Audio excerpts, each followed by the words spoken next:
Zaman hayır olsun saygılı dostlar. Efirde Lafidil'in Büyük Alanın programımız. Bugün misafirlikte bizde bulunur doktor filolog Güllü Karanfil hangisi anlatacak bize bitki ayın toplantılarını emleri o bu ay gitti emniler yeni haberleri getirdi ya da götürdü Gagavuz yerinden. Güllü hoş geldiniz. Çoktan sizi bizim stüdyomuzda görmedik. Sağ olun, sağ olun. Bilemen bitki ay böyle pek aktif geçti sizin. Türlü toplantılara katıldınız. Sadece burada Moldova'da ama yurt dışında da. Geçenlerde Erasmus programı geçti. Hangisinden siz katıldınız toplantılara Sivas şehrinde, Türkiye'de. Ne yaptınız orada? Ne sebeple oraya gittiniz? Hem nasıl geçti bu toplantılar? Mayda oradan da pek bereketli oldu. Üniversitenin bitkisi, üniversitede uroklar bitiyor, mayın ortaları da ondan sonra çekediğer daha aktif bir yaşamak bizim için. Hepsinde sanırım hep öyle oluyor. Üniversiteden bizde Erasmus programı var. Bizim üniversitetin pek çok üniversitelerle bağlı kontraktları var. Da bizim üreticiler hem de bizim öğrenciler oluyor. Kolaylıkları, öğrencilerin hem üreticilerin oluyor kolaylıkları gitmeye aşırıya da bakma nasıl orada urok veriyorlar. Verme orada urok Türk öğrencilerine. Studentlerimiz ise katılıyorlar. Bu yıl bu Erasmus programına onlar yarım yıl duruyorlar oradan. Biz ise üreticiler için 5 günlük programalar oluyor. 5 gün içinde biz orada urok veriyoruz. Giriyoruz hep böyle grupalara, tenası bizde. Da orada belli temalara göre, temaları biz önceden yollarız. Studentlerle buluşuyoruz, onlara anlatıyoruz. Daha çok Gagauzologiya'ya bağlı. Çünkü ben Gagauzya'dan geldiğim için, Gagauz dili uzmanı olduğum için daha çok elbette ki Gagauz literatürasından, dilinden, durumundan bağlı böyle konferansiyalar, uroklar verdik. Hem de büyük bir konferansiya yapıldı. Oraya neredeyse bir 100 student toplandı. Da onlar hepsi... Buradan da mı studentler gittiler oraya? Yok. Ben bizim buradan üniversitetten sadece bir öğretmen istedi. O da bendim, ben gittim. Başkaları da vardı nasıl gitsin ama sadece bir kişi yazıldı. Niye en çok meraklandırır Türkiye'de öğrencileri Gagavuzya için? Hangi sorular geldi size? Elbette türlü uşaklar var. Türlü gençler var. Pasif gençler var. Zalda uyuyanlar da vardı. Gözleri pırıl pırıl yanan uşaklar, gençler de vardı. Nasıl bizde? Onlarda da hep öyle. Bu problema her yerde. Studentlerin pasif olması dünyanın bana kalsa her yerinde. Onlar başka türlü bir şey beklerler. Onlar artık başka türlü yaşayırlar bu dünyayı. Ama elbette ki konferansiyanın bitkisinde yanımıza yaklaşanlar oldu. Soruş verenler oldu. Bir de söyleyeyim hani bizim konferansiyamız diyalog formasında geçti. Çok soruşlar vardı. Hem studentler tarafından hem öğreticiler tarafından meraklı geçti.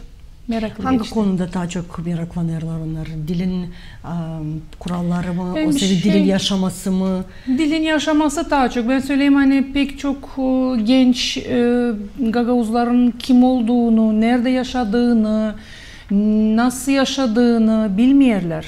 Ona göre önemli bir iş gençlere anlatma, gösterme. Kartada ben slaytta yaptım.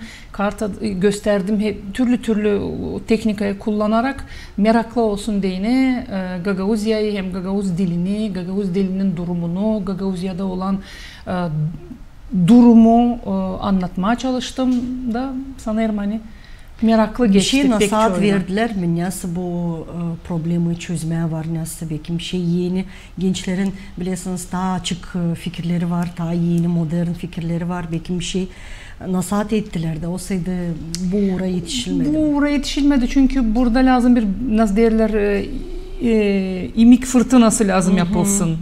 Düşünceler fırtınası lazım yapılsın da nasıl bulma. Hepsi şaşırır hani nasıl var nasıl öyle olsun hani Gagavuzlar bunca yıl dili taşımışlar. Şimdi küçük uşaklar artık laf edemiyorlar. Hepsi şaşırırlar da hepsi diğer ne bizim elimizden ne gelirse çalışacağız yardım etme. Ama iş duygu, bize düşer. Vardı böyle duygu açın ne kadar daha çok insan şaşırır o kadar daha çok içinde gücenmek peydalanır. Hani neden böyle olsun ki? Elbette ki. O şüphesiz. Sonra Erasmus'tan sonra, Sivas'tan sonra siz yol aldınız Ankara'ya doğru. Doğru. Ankara'da güzel bir toplantılar gene oldu, konferansiya, sempozyum geçti. Bilmem siz orada ders de verdiniz. Ne konferansiyasıydı orada anlatmanca mı adasınız? Bu bir sempozyumdu Ankara'da. Halklar arası bir sempozyumdu. Neredeyse 7-8 devletten bilim insanları vardı. Türlü problemlerdi. Türk halklarının stratejik programası gibi bir konferansiyaydı bu. Da burada Türk halklarının türlü alanları vardı. Pek meraklıydı. Onlara ayrı ayrı gruplarda yaptılar bizim sunumlarımızı, toplantılarımızı. Pek meraklı geçti. Bizden Tudor Arnavut katıldı, o online katıldı çünkü gelemedi, uzaktaydı. Ben de böyle kolay mı oldu Sivas'tan Ankara'ya geçtim. Oradan oraya geçtim de bana kolaylık oldu bu işten. Yoksa belki de ben de gidemeyecektim. Böyle uydu. Bilmem siz orada bir ders verdiniz Balkanlarda Türkçenin bugünü. Katıldınız bu online'dı mı offline'dı mı bilmiyorum. Orada ne açıkladınız? Orada ne açıkladık? Orada Gagavuzça'nın Dilsadi Gagavuzya'da ama Bulgarya'da da, Rumuniya'da da, Grecya'da da Gagavuz dilinin durumu için haber verdim, bilgi verdim. Gene de dediğiniz gibi insanlar böyle şaşırırlar, sesleyerler. Bittikten sonra birkaç kişi yanıma yaklaştı, ne yapabiliriz? Belki proje yapalım. Telefonlarımı aldılar. Türlü fikirler dediler. Bu böyle yapsak nasıl olur? Böyle yapsak nasıl olur? Biri dedi Guguşçuk jurnalını Gagavuzları tanıtmak için Guguşçuk jurnalını Türkiye'de de çıkaralım. PDF yollarsanız da dağıtalım uşaklara.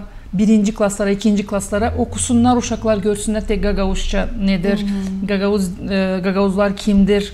Onların diyelim deyimlerini, bilmeyeceklerini okusunlar. Çünkü onlar gördüler hani jurnal pek renkli hem de güzel. Hepsi jurnalı doğrudan da pek beğeniyor. Bu da beni sevindiriyor. Hem bana daha da kuvvet veriyor öteye doğru işleme, yaratma. Bu toplantıda Balkanlarda Türkçe dil hangisi kullanılır? Çok insanlarla, çok halklarla. Böyle sorun, problemler daha yaşar mı kimse nasıl Gagavuzlar? O sayıda sadece Gagavuzlardan mı problem? Bakın ben biliyorsunuz ben 3 yere gittim. Şimdi daha bir soruş olacak bana. Üçüncü yer neresiydi? Avarna'ydı. İnanın ki üçünde de hep bu dil problemasını laf ettim. 3 yerde de hep bu dil problemasını laf ettim. Bu bizim sanırım şimdi filolog için. Elbette ben filolog olduğum için bu bizim için şimdi en önemli bir hat var nasıl diyelim. Çünkü doğrudan da dilimizin durumu çağırır, bağırır ama kenardan bakanlar. Ankara'da dediğiniz gibi 6, 7, 8 devletten daha insanlar geldi, doktorlar, bilim insanları. Onlar Türk dilini, Gagavuz dili değil, Türk dillerini kaybetmesi için ya da zor durumda bulunduğu için laf oldu mu diyelim şimdi Kazak dilini. Doğru. Oldu mu böyle konularda? Kazak dili bir devlet dili. Elbette ki Kazakistan devleti Kazak dilinin var olması için çok işler yapıyor. Diyelim Sovyetler zamanında Kazakistan'da 2-3 şkola vardı Kazak dilinde. Kalanı hepsi Rusçaydı. Bir Rusifikasya'ya giderdi. Bir de onlar komşu devlet. Pek büyük bir Rusifikasya'ya giderdi. Ama ne yaptı devlet? Çevirdi. Şimdi Kazak şkolaları belki de %90 Kazak şkolaları var. Kazak dilinde şkolalar. Yani devlet bunu yapıyor, işler, bu yok problemi. Ama azınlık olarak, bak biz azınlıkız. Bak ben bu temayı 3. toplantıda, Varna'da da bunu laf ettim. Biz azınlık olan Türk halkları, değilse de Türk halkları ama başka halklarda onların da dil probleması var. Hepsinde dil probleması var. Çünkü globallaşma bir devlet, globallaşma zamanında yaşıyoruz biz. Büyük diller küçük dilleri yutar.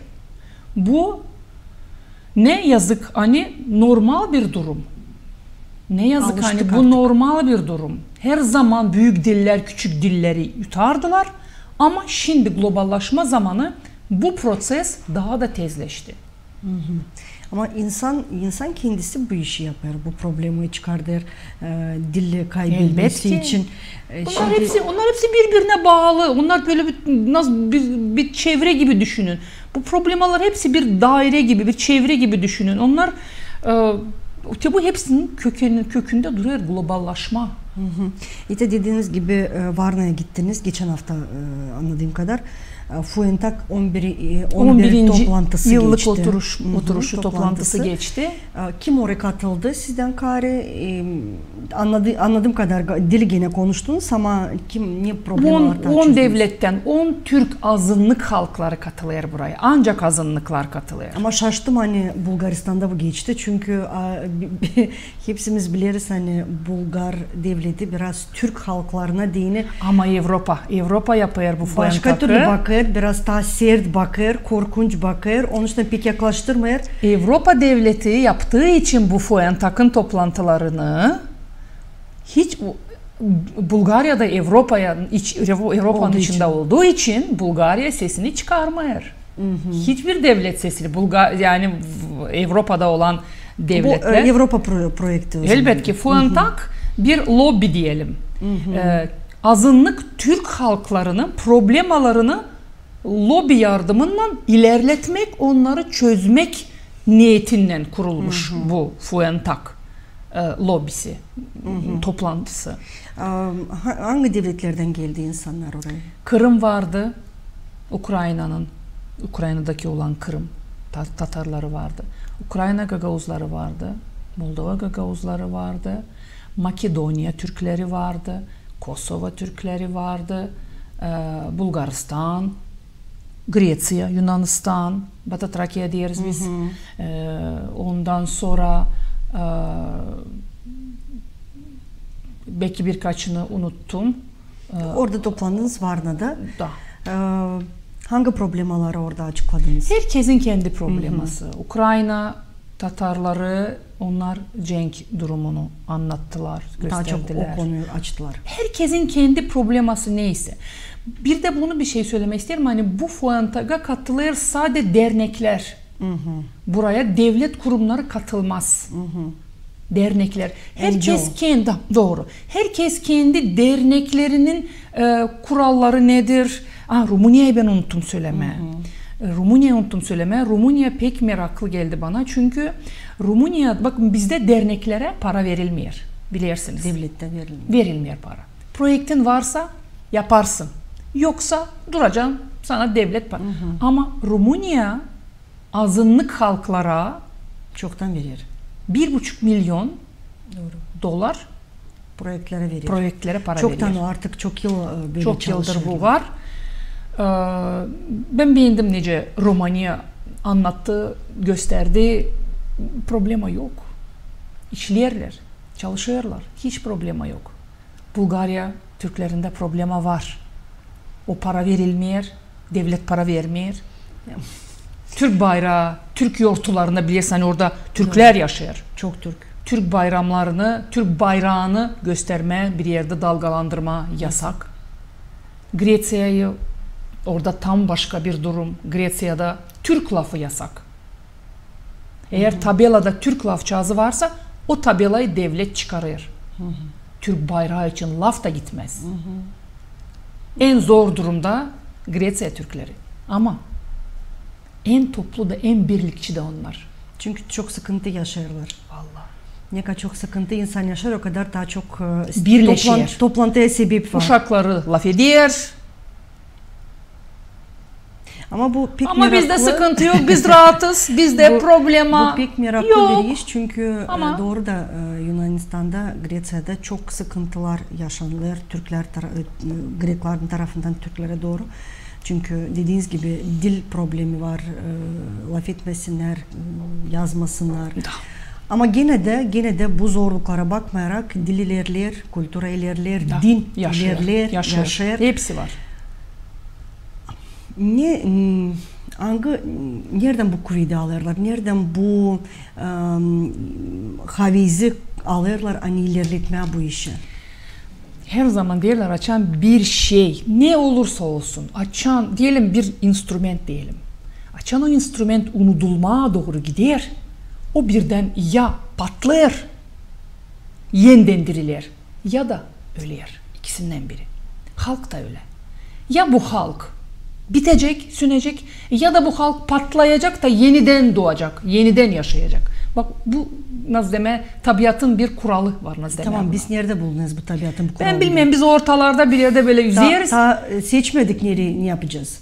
Bize biraz sıkıntı lazım bana kalsa. Birazcık sıksalar bizi bana kalsa biz başka türlü davranacağız.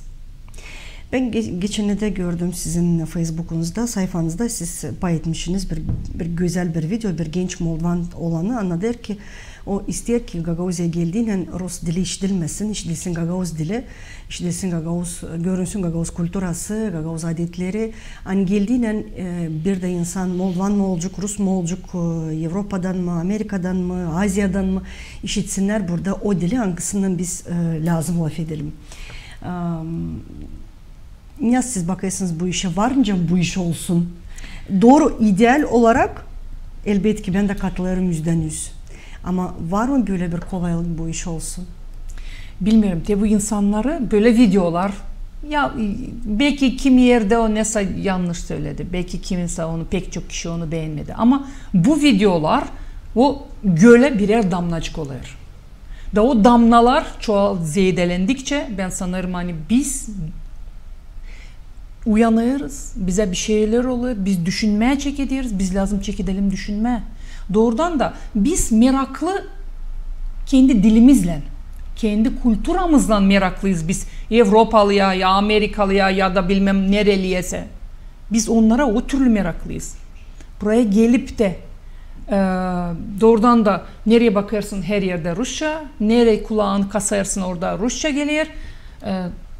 Gagavuzluğun nerede özü, nerede Gagavuzluğun güzelliği, özü yani biz lazım gösterelim. Bunu lazım biz dirildelim, canlandıralım. Ki doğrudan da bir misafir gelince aha burası Gagavuzya belli. Doğru. İnsanlar laf ediyor.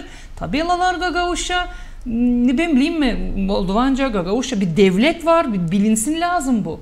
Ama geliyorsun da ben bunu her zaman diyorum, girdiğinden sanki Rusya'nın bir kasabasına giriyorsun. Lenin bir yandan, Karl Marx bir taraftan. Rusya'da onlar çoktan kaldırıldı ama biz öyle yapıştık ki onların eteğinden, öyle yapıştık ki onların bacaklarından. Yani biz sizi bırakmayacağız. Oradan da pek gülmeli bir halk. Bunu ancak Stockholm hastalığında olan halklar bunu yapar. Biz bu Stockholm hastalığın hastalarıyız. Biz hastayız. Bizde Stockholm hastalığı var. Ben öyle düşünüyorum. Çünkü biz bu geçmişten vazgeçemiyoruz. Biz hep geçmişe bakıyoruz. Biz önümüzü açıp önümüzü nasıl olacak, halkımızı nasıl kurtaracağız, nasıl yaşayacağız, uşaklarımızı nasıl laf ettireceğiz, hem ana dilimizde nasıl biz laf ederdik. Biz laf ederdik. Biz de laf ederdik. Ama 30 yıl sonra bizim gibi laf eden ne yazık ki pek sirek olacak. Pek sirek olacak. Öyle de ona bugün de sirek artık. Bugün de sirek artık böyle pak laf eden değil mi? Nerede işitiyorsunuz uşakları okulda ya da uşak başında uşaklar laf etsin? Yok ki o uşaklar bizim yaşımıza yetiştiğinde artık burada Gagavuzça laf eden şimdi az daha kalacak. Var uşaklar hani anlar. Evde işittiği için analar babalar aralarında belki anlar, laf ediyorlar. Anlar ama laf edemiyorlar. Laf edemiyorlar. Bu da artık dilsiz gibi işiteyim ama laf edemeyim, geri söylemeyeyim. Varna'da bir olay benim aklımda kaldı. Bize bir Gagavuz çocuk yaklaştı. Böyle 25 yaşlarında Daniel adı çocuğun. Dedi siz Gagavuzsunuz mu? Dedik Gagavuzuz, Komrat'tan geldik. Ama Gagavuzça laf edemiyor. Bulgarca. Ben de Gagavuzum ama ben Gagavuzça bilmiyorum. Ben Gagavuz dilini öğrenmeyi istiyorum. Ben Gagavuzluğumu tanımayı istiyorum. Benim malim laf ediyor Gagavuzça, Peks'le laf ediyor Gagavuzça ama beni öğretmediler. Kestriç'te yaşıyor. Kestriç Varna'nın bir mikrorayonu sayılır. Vinitsa derler ona Bulgarca. Türkçe ona Kestriç derler. Da böyle durumlarla rast geliyoruz biz de. Şimdi o çocuk ben ona nasihat ettim bizim kurslara gitsin, online kurslara ben ona materyal yollarım. Fez Grup ana dilim Ondan tatlı duymuş bal. bu toplantı için. O da işitmiş, kulağından işitmiş de biz laf ederken insanlar da yaklaştı. Böyle çocuklar da, böyle gençler de var bizimkilerin içinde. Ama hiç Gagavuzca anlamıyor. Hiç Gagavuzca. Ama burada daha çok bakalım Tönay o ister anlama. O ister. Bizde de çoğu anlamıyor ama O istemiyorlar. ister. Biz ona göre biz onu çağırdık, oturduk, laf ettik, ona jurnal verdik, ona kağıt verdik, gösterdik. Daha hevezlendirdik onu. Şimdi Gagavuz dilini çeketti öğrenmeye o çocuk. Bu çocukları, bu gençleri lazım bulma. Ondan sonra 2 köye gittik biz. 2 köye gittik. Bulgariva'ya gittik. Bulgariva'nın Gagavuzcası Gavur Süyütçük. Gavur Süyütçük'te insanlarla buluştuk. Meydanda bir gün yortuydu ama biz o yortuyu yetiştiremedik. Haberimiz olmadı. Ertesi günü gittik. Gene de gençlerle buluştuk. Gençler anlamıyor. Diyor ki benim anam pek laf ediyor. Perfect diyor Gagavuzca. Perfect yani. İngilizce çalışır bizimle anlaşma. Genç. Gagavuz, ana baba Gagavuz. Sonra Kavarna'ya gittik. Kavarna'da bizim popazla buluştuk. Valkaneşli popazımız Selamet Vasil'le buluştuk. Vasil babayla buluştuk. Laf ettik. Ondan sonra başka köylere de gittik. Oradan da reportajlar yaptık. Küçücük, kısacık reportajlar yaptık. Sanırım hani belki ne zamansa bir dokumental filme sanırım o materyaller Orada daha pek da zor önemli. durum. Artık o bize bir örnek. Niye biz de yetişiyiz? Çok yıl geçmeyecek. En çok 10 yıl bakılsa daha çok değil. Çünkü artık yıllar boylarımız laf etmiyor. Dili bilenler gidiyorlar bu dünyadan. Dünyaya gelenler laf etmiyor. Elbet ki ne olacak? Çünkü üretmiyorlar onları. Ondan bir iki de soru isteyeyim sizin bu jurnalınız için sorma. Guguşçuk çıkar güzel bir renkli bir uşak jurnalı. Ne kadar çok onu uşaklar okuyarlar bugünkü günde? Kaç çıkarırsınız? Ne daha dersiniz onu? Şimdiki bıldırkı numara 2000 çıktı. Şimdiki bu yılki numara 3000 ama geçen yıl yılda bir kere çıkıyor. Yok, yılda 4 kere çıkıyor jurnal. Siz ona göre. Yılda 4 kere çıkıyor. Şimdi bu yıl biz onu yılda 3000 çıkaracağız. O bizim sponsorumuza bağlı. Bizde şimdi 2 sponsor var. Türkiye'den de bir sponsorumuz eklendi bize. O da para veriyor. Hem Gagavuz Dilini Koruma Fondu hem de Türk Devletleri Federasyası'nın yardımından biz bu jurnalı 3000 çıkarma karar verdik. Sanırım hani uşaklara ve 2000 nomer biz veriyoruz parası olduğu için. Fondu veriyor bize, fond veriyor bize para da biz o 2000'i veriyoruz Kültüra Müdürlüğü'ne. Onlar dağıtırlar. Onlar veriyorlar üretim müdürlüğüne. Üretim müdürlüğü dağıtır şkolalara. Diğeri nasıl cevaplar alırsınız?